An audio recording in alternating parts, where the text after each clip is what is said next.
chaque recoin de cette église, Seigneur. Nous te remercions pour ta présence, Seigneur. Que tu nous touches, Seigneur, à travers nos cœurs, Seigneur. Car seul toi peux nous comprendre, Seigneur. Seul de Satan, Seigneur. Que tu nous protèges, Seigneur. Que tu protèges chaque âme ici, Seigneur. Que tu ramènes encore plus d'âmes ici, Seigneur. Que tu nous sauves. Oh, tu sauves encore plus d'âmes, Seigneur. Car tu es notre sauveur, Seigneur. Tu es le Dieu des dieux, Seigneur. Tu es le Dieu tout-puissant, Seigneur. Tu es le roi des rois. Tu es l'alpha et l'oméga, Seigneur. Que tu nous viennes en aide, Seigneur. Car tu es le Dieu tout-puissant, Seigneur. Nous te remercions pour ta puissance, Seigneur. Car tu es le seul et l'unique Dieu, Seigneur, qui peut nous donner ta puissance, Seigneur.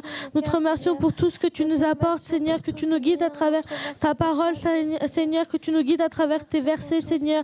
Que tu nous guides à travers les deux pasteurs, Seigneur. Nous te remercions, Seigneur, pour tout ce que tu nous apportes, Seigneur. Pour tout ce que tu nous ramènes, Seigneur.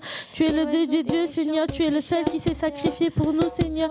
Tu es le seul qui s'est sacrifié pour nous sur la croix, Seigneur. Tu as enlevé tous nos péchés, Seigneur. Tu t'es sacrifié pour nos péchés, Seigneur. Tu as versé ton sang pour nos péchés, Seigneur. Tu es le Dieu des dieux, Seigneur. Nous te remercions pour ta présence, Seigneur, pour tout ce que tu vas nous faire. Que ton nom est majestueux, Seigneur, sur toute la terre. Ton nom est fort et puissant, ton nom est glorieux et grand. En lui nous sommes sauvés. Le nom de Jésus, plus haut que tous les noms. Roi des rois, aucun nom n'est comme le sien. Le nom de Jésus, plus haut que tous les noms. Alpha, Oméga, aucun nom n'est comme le sien. Ton nom est comme tout parfum, déverse sur mon âme, sur mon âme. En ton nom, nous surmontons tout, en ton nom, nous avons la victoire. Ton nom est tout puissant, le nom de Jésus, plus haut que tous les noms. Roi des rois, aucun nom n'est comme le sien. Le nom de Jésus, plus haut que tous les noms. Alpha, Oméga, aucun nom n'est comme le sien. Aucun autre Dieu n'a vaincu la mort que Jésus-Christ le ressuscité. Nous le lèverons plus haut. En son nom, tout genou fléchit. En son nom, tout homme est sauvé. Nous invoquons son nom. Le nom de Jésus, plus haut que tous les noms.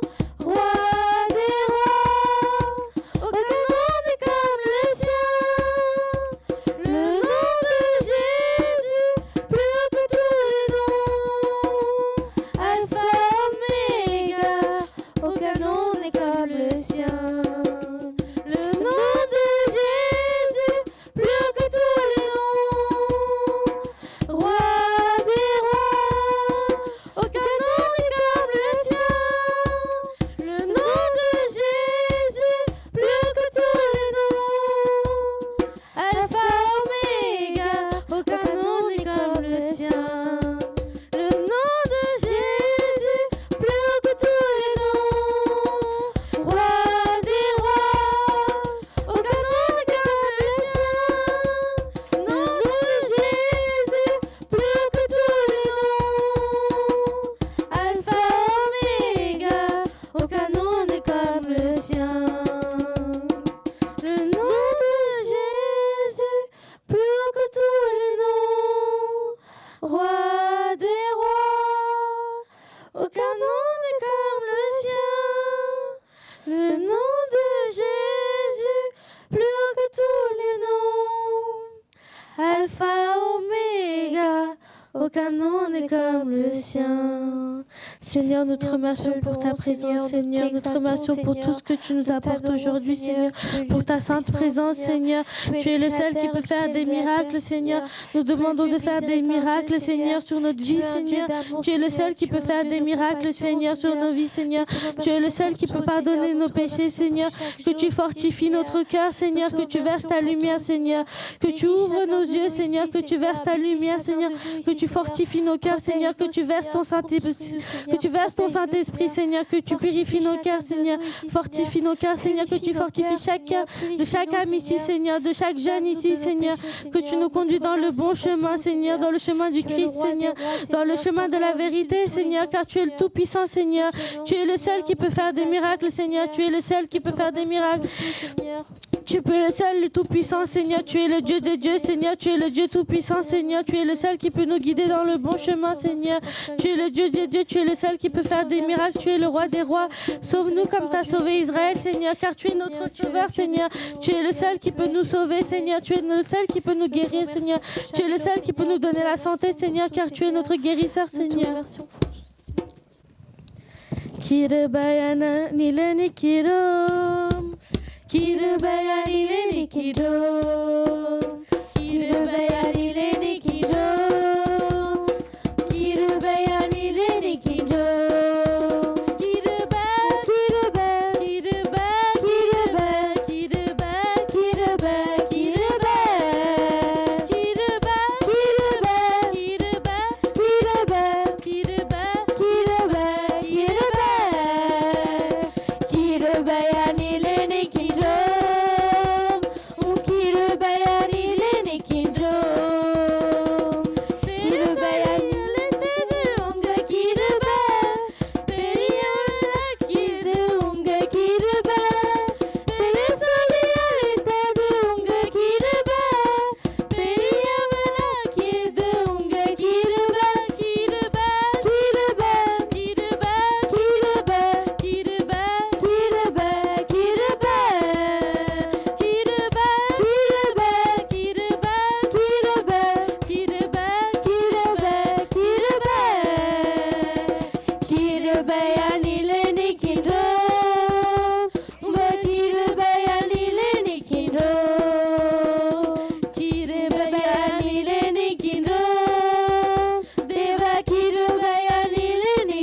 Seigneur, nous te remercions, Seigneur, pour ton louange, Seigneur.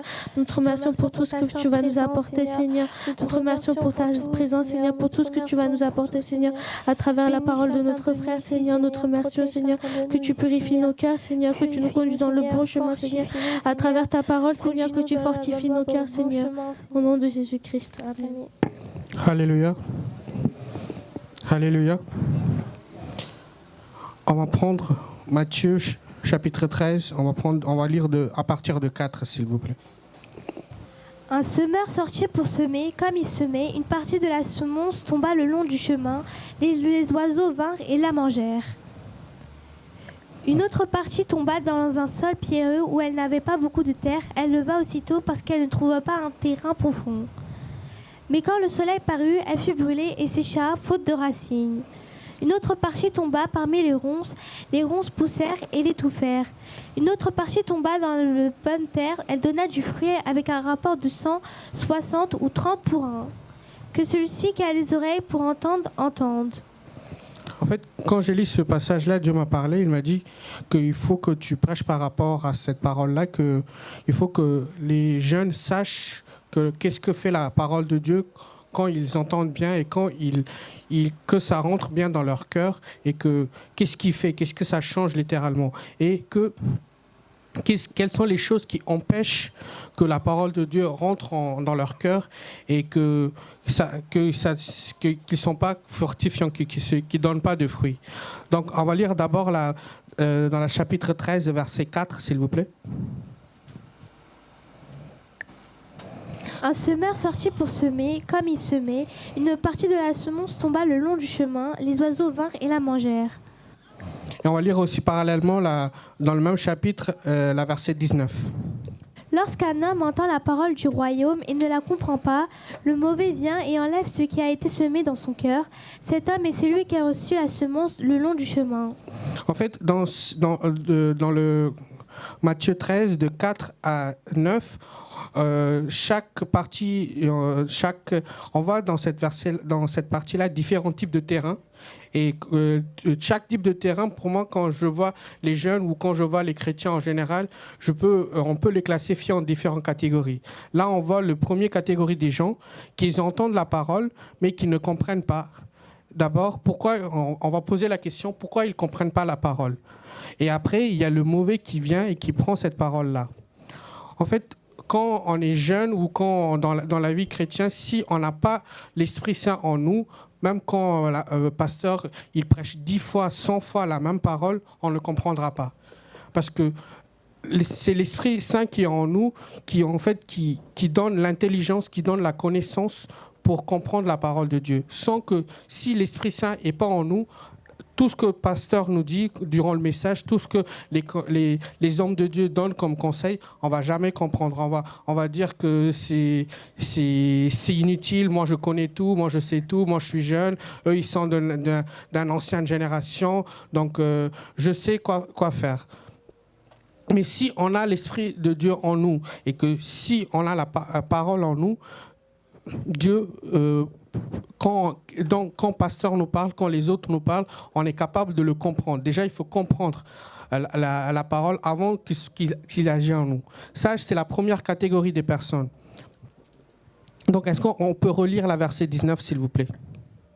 Lorsqu'un homme entend la parole du royaume et ne la comprend pas, le mauvais vient et enlève ce qui a été semé dans son cœur. Cet homme est celui qui a reçu la semence le long du chemin. En fait, quand vous ne comprenez pas la parole, vous n'avez pas besoin d'appeler ici, c'est figuré le mauvais, mais le mauvais, tout le monde connaît, c'est le diable. Pas besoin de l'appeler. Quand vous recevez la parole de Dieu, quand vous dites que je ne comprends pas ce que le pasteur nous dit, ce que les hommes de Dieu nous disent, tout de suite, le diable, il vient, il le prenne pour que vous prenez pas le temps de réfléchir par rapport à ça. Moi, je comprends pas, mais je vais essayer de le comprendre. Est-ce que les jeunes, quand vous recevez la parole de Dieu, tout de suite, quand la pasteur, il demande, à chaque fois, en fait, quand il pose, il parle, il donne un message, à chaque fois, en fait, il demande à un jeune, est-ce que tu as compris? Est-ce que tu peux répéter, s'il vous plaît? Est-ce que vous avez la sensation d'oublier? De dire la pasteur m'a parlé quelque chose, mais quand il demande la question, il n'y a rien dans ma tête, il y a un bug, j'arrive pas à répondre. Est-ce que vous avez déjà eu cette sensation-là? Oui. Donc, D'après ces versets-là, vous êtes dans le premier catégorie des gens, en fait. Donc, il faut que vous demandiez l'Esprit de Dieu, et l'Esprit de Dieu va faire en sorte que vous compreniez la parole de Dieu et que ça reste dans votre cœur. Et on va lire la verset 5, s'il vous plaît. Une autre partie tomba dans un sol pierreux où elle n'avait pas beaucoup de terre. Elle leva aussitôt parce qu'elle ne trouva pas un terrain profond. C'est bon. Et pour ça, on va lire parallèlement la verset 20-21, s'il vous plaît. Celui qui a reçu la semence dans le sol pierreux, c'est celui qui entend la parole et l'accepte aussitôt avec joie. Mais il n'a pas de racine en lui-même, il est l'homme d'un moment. Dès que surviennent les difficultés ou la persécution, à cause de la parole, il trébuche. En fait, ça, c'est une deuxième catégorie de personnes. En fait, il reçoit la parole de Dieu, il le comprend, mais il y a quelque chose qui manque en nous. Est-ce qu'on peut relire la verset 20-21, s'il vous plaît? Celui qui a reçu la semence dans le sol pierreux, c'est celui qui entend la parole et l'accepte aussitôt avec joie. Mais il n'a pas de racine en lui-même, il est l'homme d'un moment, et dès que surviennent les difficultés ou la persécution à cause de la parole, il trébuche. En fait, là, dans cette verset-là, on voit qu'il manque de racines et que quand il traverse des difficultés, il a du mal, et quand il est persécuté par rapport à cette parole-là. Je vous invite à vous prendre une minute et à réfléchir. Est-ce que je suis dans cette catégorie-là? Est-ce que dans mon lieu de travail ou est-ce que durant mes écoles, quand on parle de Jésus ou quand on parle de quelque chose de biblique, de quelque chose de spirituel, est-ce que je m'écarte ou je dis je fais partie de ces gens-là? Et est-ce que vous défendez et vous êtes fier d'être un chrétien ou vous esquivez cette parole-là? D'accord. Et est-ce que vous avez, quand vous traversez des difficultés, des moments difficiles dans votre vie, vous dites c'est pas la peine d'être un chrétien, moi je suis chrétien, qu'est-ce que je gagne par rapport à ça? Je préfère être dans ce monde-là, vivre conformément à ce monde-là et laisser de côté Dieu. Est-ce que vous pensez comme ça dans votre vie? Donc, c'est mieux parce que vous n'êtes pas dans cette catégorie-là et que Dieu vous bénisse. Et que si... Après, il y a aussi une question de manque de racines. Pour ça, en fait, je vais vous inviter à lire Jean 15, de 1 à 7, s'il vous plaît. C'est moi qui suis le vrai cep et mon père est le vigneron. Tout serment qui est en moi et qui ne porte pas de fruits, il l'enlève, et tout serment qui porte du fruit, le taille afin qu'il porte encore plus de fruits. Déjà, vous êtes purs à cause de la parole que je vous ai annoncée. Demeurez en moi et je demeurerai en vous. Le sarment ne peut pas porter de fruits par lui-même sans rester attaché au cep. Il en va de même pour vous si vous ne demeurez pas en moi. Je suis le cep, vous êtes les sarments. Celui qui demeure en moi et en qui je demeure porte beaucoup de fruits, car sans moi vous ne pouvez rien faire. Si quelqu'un ne demeure pas en moi, il est jeté dehors comme le sarment et il sèche, puis on ramasse les sarments et on les jette au feu et ils brûlent. Si vous demeurez en moi et que mes paroles demeurent en vous, vous demanderez ce que vous voudrez et cela vous sera accordé. Ici, combien de personnes savent comment on fait de la plantation des raisins? Non, ça c'est pour faire du vin. Je parle de plantation. En fait, il y a deux parties dans la plante de raisin. Il y a le cep et le sarment. C'est dans le sarment en fait qu'il y a des fruits. Et le cep, en fait, c'est la partie où le sarment est attaché. Donc le cep, c'est la racine. Et le sarment, en fait, c'est une espèce, je connais en tamoul, je ne connais pas en français, c'est la plante, en fait, qui pousse et qui donne des fruits. Donc c'est deux parties différentes. Donc, d'après ce verset-là, Jésus il dit que moi je suis le vrai cep. Donc, c'est lui la racine en fait. Si nous on est ancré en lui, si à chaque décision qu'on prend, on demande si est-ce que cette décision-là va plaire à Jésus, va plaire à Dieu. Nous, en fait, on est ancré dans la parole de Dieu, on est ancré dans cette racine-là. On ne prendra pas des mauvaises décisions. Quand on a des difficultés, on reste ferme. Et quand on est persécuté par rapport à la parole de Dieu, on restera ferme par rapport à cette parole-là. Donc, on va continuer, on va continuer à lire, s'il vous plaît. Dans la 5, on va lire la 6, s'il vous plaît. Si quelqu'un ne demeure pas en moi, il est jeté... Non, dans le Matthieu 13, excusez-moi. Mais quand le soleil parut, elle fut brûlée et sécha faute de racines. Une autre partie tomba parmi les ronces poussèrent et l'étouffèrent. Une autre partie tomba dans le bonne terre. Elle donna du fruit avec un rapport de 100. Non, stop, s'il vous plaît. On va lire la verset 21, s'il vous plaît. Mais il n'a pas de racine en lui-même, il est l'homme d'un moment, et dès que surviennent les difficultés ou la persécution, à cause de la parole, il trébuche. En fait, là, on constate que ces personnes-là, en fait, ils reçoivent la parole avec joie. Et quand ils regardent tous les bienfaits de ce monde, toutes les richesses de ce monde, tout ce que ce monde-là peut porter, quelque chose de bien, ils ont envie d'être parmi les hommes de ce monde-là, et ils trébuchent et ils donnent pas, ils sont infructueux. Est-ce qu'on peut relire la verset 5, s'il vous plaît? Une autre partie tomba dans un sol pierreux où elle n'avait pas beaucoup de terre. Elle leva aussi. Non, la verset 6, excusez-moi. Mais quand le soleil parut, elle fut brûlée et sécha faute de racines. 7, Une autre partie tomba parmi les ronces poussèrent et l'étouffèrent. 8, Une autre partie tomba dans la bonne terre, elle donna du fruit avec un rapport de 100, 60 ou 30 pour un. on peut relire la verset 7, s'il vous plaît. Une autre partie tomba parmi les ronces poussèrent et l'étouffèrent. Et on va lire la partie, dans le 13, la partie 21, s'il vous plaît. Mais il n'a pas de racine en lui-même, il est l'homme d'un moment, et dès que surviennent les difficultés ou la persécution, à cause de la parole, il trébuche. La 22. Celui qui a reçu la semence parmi les ronces, c'est celui qui entend la parole. Mais les préoccupations de ce monde et l'attrait trompeur des richesses étouffent cette parole et la rendent infructueuse. Donc on voit, dans la verset 22, on voit clairement que c'est la partie en fait qui l'étouffe. Tous les bienfaits de ce monde nous étouffent parce que nous, on veut être comme les gens de ce monde-là, être bien, être riche, être parmi d'autres gens, on est bien vu. Mais ça, c'est pas pour ça qu'on est appelé. On est appelé pour une seule chose, avoir une vie sainte et partir avoir la vie éternelle. Donc ces choses-là, Satan peut nous montrer, peut nous attirer, dire quand tu es avec Christ, tu peux pas avoir tout ça. Si tu viens dans ce monde-là, tu peux avoir tout ça. Donc si on est attiré, cette chose-là va nous étouffer et que le but ultime d'un plante, c'est de donner des fruits à une plante ou à un arbre, peu importe, et on sera infructueux. C'est ce que cette verset-là nous apporte. On va lire la verset 8, s'il vous plaît, dans le 13. Une autre partie tomba dans la bonne terre. Elle donna du fruit avec un rapport de 100, 60 ou 30 pour un. Donc, on va lire aussi la verset 23, s'il vous plaît. Celui qui a reçu la semence dans la bonne terre, c'est celui qui entend la parole et la comprend. Il porte du fruit avec un rapport de 100, 60 ou 30 pour un. Donc, pour que chaque arbre, chaque être humain qui est ici, pour qu'il donne des fruits, il faut quoi ? Il faut entendre la parole et après, il faut le comprendre. Et dans cette verset-là, si je peux permettre, j'ajoute aussi un truc, il faut le mettre en pratique. Donc, si on fait ces trois choses-là, les paroles qui en nous donnera des fruits et qu'on deviendra on deviendra de plus en plus saint et elle sera apte à aller rentrer dans la vie éternelle. Et on va lire aussi dans la Matthieu 4, de 3 à 7, s'il vous plaît. Le tentateur s'approcha et lui dit « Si tu es le Fils de Dieu, ordonne que ces pierres deviennent des pains. » Jésus répondit, il est écrit, l'homme ne vivra pas de pain seulement, mais de toute parole qui sort de la bouche de Dieu. Le diable Stop.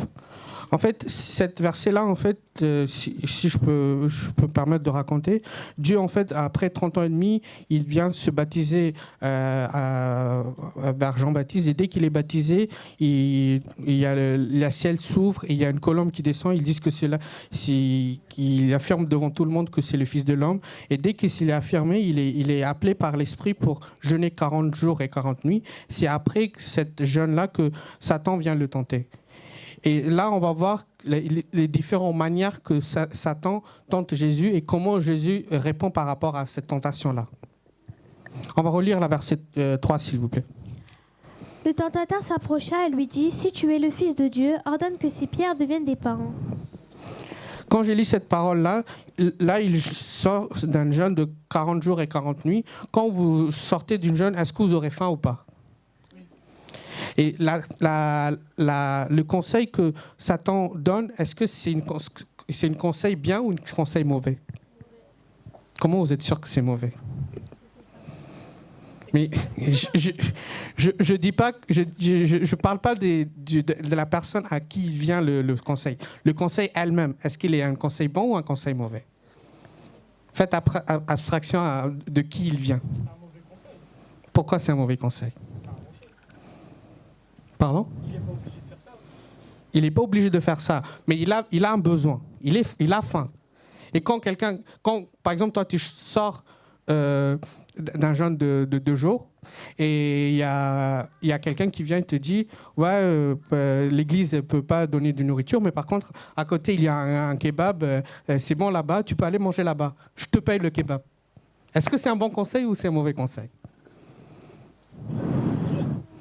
Mais si, il a fini le jeûne.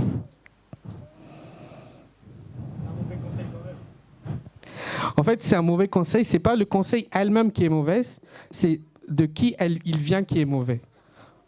Quand vous donnez, parce que Rebecca elle a répondu à la question, elle a dit parce que ça vient de diable que c'est mauvais. C'est vrai, mais je voulais vous faire raisonner. C'est pour ça que j'ai pas tenu en compte.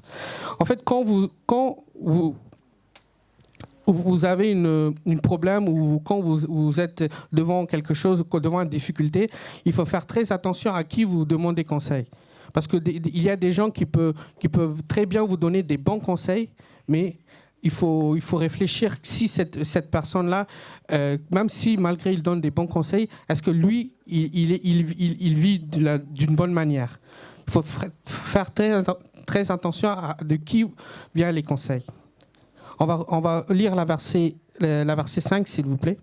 Le diable transporta alors dans la ville sainte, le plaça au sommet du temple. La 6. Il lui dit, si tu es le Fils de Dieu, jette-toi en bas. En effet, il écrit, il donnera ses ordres à ses gens à ton sujet et te portant sur les mains, de peur que ton pied ne heurte une pierre. Top. En fait, là, Satan, il amène dans un endroit très haut et il dit de se jeter et qu'il utilise aussi la parole de Dieu. Il dit si tu étais vraiment le Fils de l'homme, Dieu va t'envoyer des anges pour qu'ils te lèvent, qu'ils te portent et tout. C'est comme ça, en fait, quand nous, on traverse des moments difficiles et quand on traverse des tribulations, Satan, la première chose qu'il fait, il nous fait douter. Il nous fait douter si tu es l'homme de Dieu, pourquoi il t'a tant de problèmes? Si tu es l'homme de Dieu, pourquoi Dieu te fait traverser cet moment où il y a tant de difficultés? Donc quand on doute que vraiment on est l'homme de Dieu, c'est là qu'on fait la première pas pour aller vers le faire du péché. Donc la première chose qu'il utilise, Satan, il utilise contre nous, c'est il nous fait douter. On va lire à partir du 8, s'il vous plaît. Le diable transportait encore sur une montagne très élevée, lui montra tous les royaumes du monde et leur gloire. Il lui dit, je te donnerai tout cela si tu te prosternes pour m'adorer. Jésus lui dit alors, retire-toi Satan, en effet il écrit, c'est le Seigneur ton Dieu que tu adoreras, et c'est lui seul que tu serviras. Le troisième chose qu'il nous fait, il nous donne de la richesse. Il nous donne des choses qui nous fait s'éloigner de Dieu. Par exemple, il va dire, ouais, travaille le dimanche, tu seras doublement payé, mais si tu ne vas pas au culte, c'est pas grave. Si tu fais ça, si tu fais des choses illégales, c'est pas grave, tu vas gagner plus, tu peux donner de l'argent au ministère de Dieu, ça va équilibrer les choses. S'il y a quelque chose qui te fait éloigner de Dieu, qui te fait oublier tous les fondamentaux, toutes les lois qui sont écrites dans la Bible, il faut dire que ça ne vient pas de Dieu, ça vient du Satan. Il faut s'éloigner. Et là, en fait, même si dans le moment, si on n'a pas beaucoup d'argent, si on traverse des moments difficiles, Dieu va nous relever et Dieu va nous faire des bonnes choses. Donc on va méditer par rapport à cette parole-là. On va dire dans quelle catégorie de terre qu'on est. Est-ce qu'on est dans la première catégorie où on entend la parole mais on ne comprend pas et que dès qu'on ne comprend pas, le Satan il vient nous chercher, et que si on est une sol périlleux, que dans on a la moindre difficulté, la semence, elle est écrasée, elle est étouffée et que ça permet pas de pousser plus vite. Et si on est attiré par les bienfaits de ce monde, si on est attiré par ce monde-là et que ça étouffe et qu'on est fructueuse et que si on est une bonne terre. Donc, je vous invite tous les jeunes à méditer par rapport à cette parole-là et que tous les jeunes qui sont présents ici, que je vous souhaite de devenir une bonne terre et que tout ce qui vous éloigne par rapport à Dieu, par rapport à la parole de Dieu, mettez-vous de côté, attachez-vous à Dieu et que Dieu va vous élever, il va vous amener jusqu'à la vie éternelle. On va lever et on va prier par rapport à cette parole-là. Seigneur, nous te remercions que par rapport à la parole que tu as donnée, Seigneur, nous, en donnant notre vie, Seigneur, en donnant notre parole, Seigneur, peu importe dans quelle catégorie on est, Seigneur, nous, on donne aujourd'hui notre parole pour que quand tu vas le semer, Seigneur, que ça va donner beaucoup de fruits, Seigneur. Nous te donnons notre parole et nous transformons par rapport à ta parole, Seigneur. Et que chaque fois qu'on est tenté ou on est tenté par rapport à la diable, Seigneur, qu'on réfléchira et qu'on prendra des bonnes décisions qui va pas s'éloigner de toi, Seigneur. Nous te remercions pour le message que tu nous as donné, Seigneur, au nom de Jésus-Christ. Amen.